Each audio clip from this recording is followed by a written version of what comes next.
Hi there. My name is Jonas. I use the pronouns he and him. I am white with brown curly hair. I have brown eyes and a beard. I am wearing a long-sleeved red shirt. I will be narrating this short video that will provide you with a recap of the important things to note within this chapter on anti-ableism and accessibility in Canada. Disability is a dynamic, diverse, and evolving human experience shaped by personal, social, and environmental factors, not a fixed or binary condition.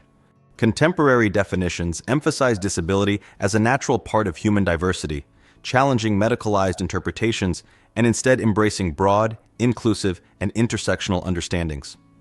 The image on the screen shows a person in a wheelchair. Critical frameworks like critical disability theory and Indigenous perspectives are shifting the focus to more holistic views on disability. These approaches support practice grounded in lived experience and social justice. A person's lived experience of disability can be affected by factors like whether it is a visible or invisible disability and whether the disability is temporary, permanent, or episodic. The image on the screen shows an adult teaching a young boy sign language. National surveillance through the Canadian Survey on Disability is the main national tool that tracks the prevalence and types of disabilities in Canada, highlighting trends like increasing rates of mental health and pain-related disabilities, and common co-occurrences among older adults. The image on the screen shows an older adult woman being supported by a young man as they walk. Disability is complex and shaped by social, personal, and environmental factors. The classifications used in the Canadian Survey on Disability do not capture all lived experiences, emphasizing the need to recognize invisible disabilities and avoid harmful labels. In Canada, we have seen historical shifts from institutionalization and eugenics to deinstitutionalization and human rights legislation. This history reflects changing societal attitudes toward disability, with progress toward dignity, equity, and community inclusion. Despite legal and policy advances in Canada, there still exists barriers to equitable access which continue to challenge full participation and recognition of disability rights in Canada. The image on the screen shows a young man seated at a desk with two laptops open. He is working on both and continues to refer to a bulletin board with post-it notes on the wall behind him.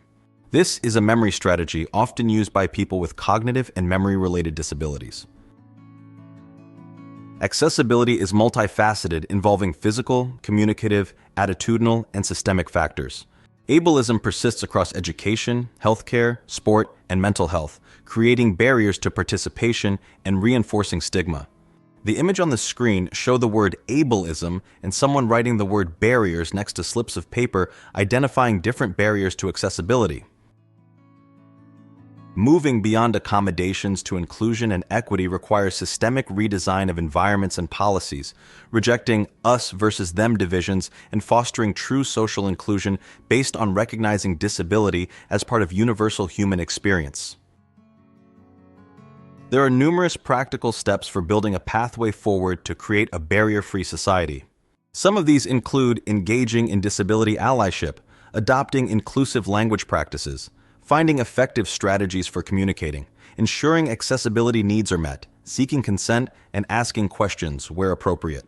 The image on the screen shows a bench in a park with trees and the sun is rising. Some of the important themes as we build a pathway of justice towards a barrier-free world include holistic Indigenous perspectives that recognize disability as a human experience and a culture. This includes employing an intersectional lens to highlight the importance of building coalitions around diverse lived experiences through consultation, participation, and leadership of those most affected. The image in the screen shows people moving within a crowded area. Thank you for joining in this journey to listen, read, watch, and learn about the consequences of ableism and living in a world that is not built for people with disabilities. The image on the screen shows an empty theater-style lecture hall that is not accessible.